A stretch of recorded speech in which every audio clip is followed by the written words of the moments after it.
Hello बच्चों, चलिए प्रश्न पढ़ते हैं। 1 से 100 के बीच 3 से विभाजित होने वाली सभी प्राकृत संख्याओं का योग ज्ञात कीजिए। मुख्य अवधारणा, तो हमारा जो प्रश्न है वो अनुक्रम और श्रेणी से संबंधित है। तो सबसे पहले हम बात करेंगे समांतर श्रेणी की। तो वह श्रेणी जिसके क्रमागत दो पदों का अंतर है वो हमारा यदि समान है तो है हमारी समांतर श्रेणी होती है। जैसे हमारे पास पद है A1 A2 A3 dash dash इस तरह से। तो देखो यहाँ से क्रमागत A2 माइनस एक एक बराबर है A3 माइनस A2, तो वह हमारी समांतर श्रेणी होगी। तो देखो इसमें जो प्रथम पद है वो हमारा होगा A बराबर है A1, जो हमारा सारा अंतर है, अर्थात जो क्रमागत दो पदों के मध्य अंतर है जो D से लिखेंगे वो हमारा होगा A2 माइनस A1।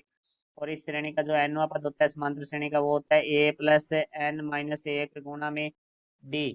और हमारा जो Sn होता है n पदों का जो योगफल होता है वो होता है n/2 गुणा में A प्लस an, जहाँ an अंतिम पद होगा।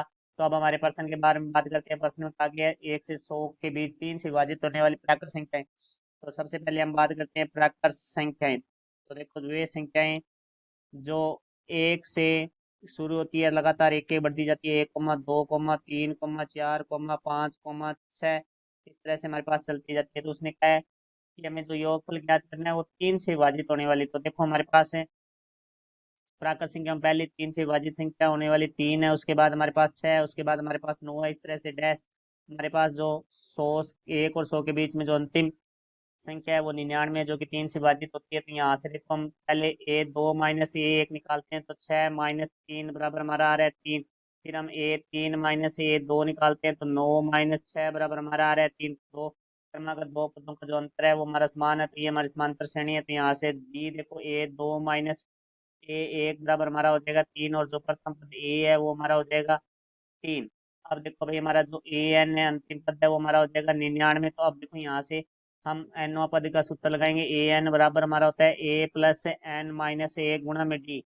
तो यहाँ से देखो an का मान है वो हमारे पास 99 है, बराबर है A का मान 3 है, प्लस एन माइनस एक गुणा में D का मान है वो हमारे पास 3 है। तो 99 बराबर 3 प्लस 3 को n से करेंगे 3n माइनस 3 हो जाएगा, क्योंकि माइनस एक को 3 से करेंगे तो -3। तो -3 से प्लस का 3 कट जाएगा, तो 99 बराबर हमारे पास आ जाएगा 3n। तो 3 गुणा में बराबर से दूसरी तरफ आगे भाग में, तो 99/3 बराबर n। तो n का मान बराबर में आ जाएगा 3 का भाग देंगे तो हमारे पास 33। तो पदों की संख्या वो हमारे पास होगी 33। तो हमें योगफल निकालना है इस श्रेणी का। तो देखो एस एन बराबर हमारा सूत्र होता है n/2 गुणा में A प्लस an।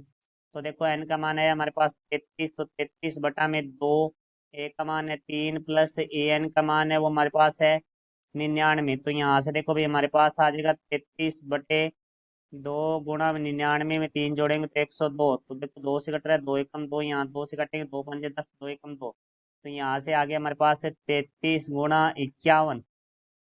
तो अब देखो हम 33 को 51 से गुणा करेंगे तो हमें प्राप्त होगा 1683। तो देखो भाई 1 से 100 के बीच 3 से विभाजित संख्याओं का योग बराबर हमारा हो जाएगा 1683। तो ये हमारे प्रश्न का उत्तर हुआ। मैं आशा करता हूँ समझाया होगा। धन्यवाद।